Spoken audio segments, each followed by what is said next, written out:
here on the point after. Get your thoughts in at 585-395-2500. You know, you've been listening in all day today.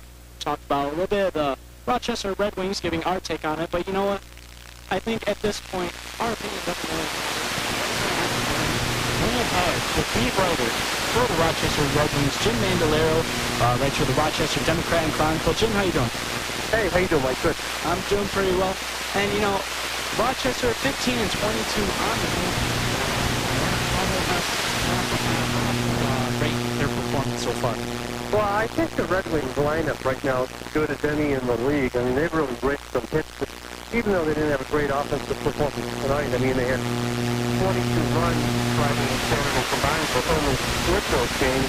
And you got to blame the pitching staff, which is last in the International League and has allowed over 5 runs a game. That's hard to, it puts a lot of pressure on the offense. So right now the pitching staff seems to be the issue. And the injury is now irrelevant, but Joe Mauer really kind of opened the door for a couple of Wings players to step in and see some action at the big league level. I'm sure the terror out there. Jose Morales is down in Rochester recovering from that wrist surgery. Good incentive for Rochester fans to pick up as long as both Mike and Brian Shaw up in Minnesota, but there's reason to go out there every day and give 110%. As you know, sometimes minor league players may get a little sluggish.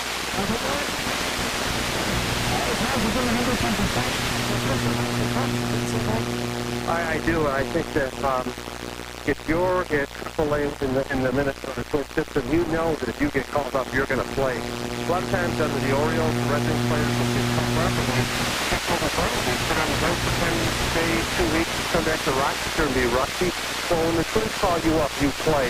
And I think Wilson Ramos is an example of that. Of course, that was an emergency with Mauer being hurt, but yeah, I think the players from there will play for the Twins in the Major League. Jim, this Red Wings team, Friday, they got to see Aroldis, Chapman, and on Tuesday, Steven Strasburg. Lots of hype. How excited is this team? They're excited to see some of the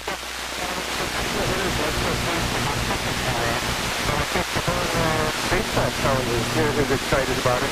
I kind of liken it to 1997 when Hideki Arabu came here with Columbus. You know, that was a big and they drew almost for that game. I don't think the Red Wings will come close to that, but I think they'll be in the 8,000 or 9,000 neighborhood. I think it'll be a very lively, energetic crowd. Something we were talking about. He pitched 6.5 innings of no-hit baseball just earlier this week, and they pulled him out of there. It doesn't matter what kind of game you're going through. Do you agree with that approach where obviously the Nationals want to protect their assets, but at the same time, he's out there in the minors not only to help himself grow as a player, but also to help generate a little bit of revenue for all these minor league teams he's going up to face against.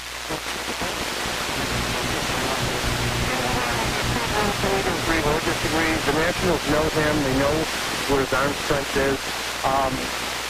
Yeah, would it be nice to see him go out and keep pitching a no-hitter, but then once you get to 120 pitches, then you can't throw him. I think they're doing the right thing. I mean, you can say what you want about generating revenue for the minor league clubs. In the end, he's there to win for the Washington Nationals, and, you know, they're going to do whatever it takes. The shortstop for the Red Wings, but he was pitched tomorrow if the Twins thought it went on the road. The minor league teams are here to serve the major league team, so, you know, if they feel that his pitch count should be 10%, that's just the way it is. Writer for the Rochester Red Wings, Rochester Democrat and Chronicle. You can check them out online, democratandchronicle.com.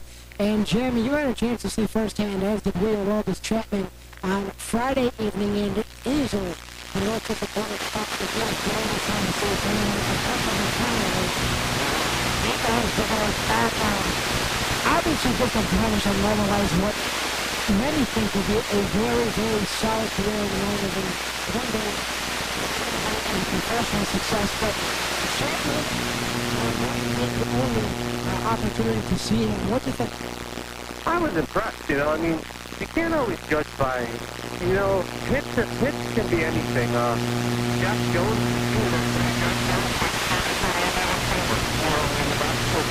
RBI single. He didn't have a good outing, but let me tell you, he's got a lively arm. He hit 96 on the radar. He's got a bright future, and you know, he had 5 shutout innings against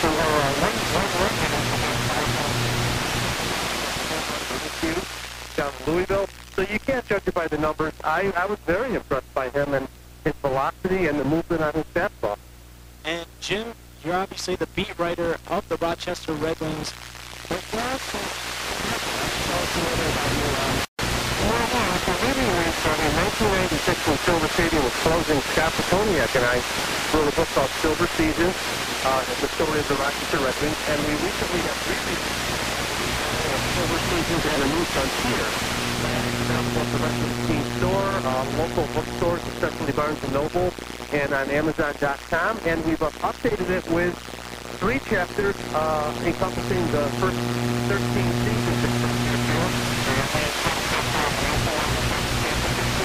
We have a chapter on the breakup of the Baltimore Orioles relationship after 42 seasons, and we have a chapter about the Minnesota Twins coming into town and taking over. So check it out, and we'll be doing a book signing on Friday, June 4th at Frontier Field with Mr. Baseball, Joe Altobelli himself, sitting alongside of us.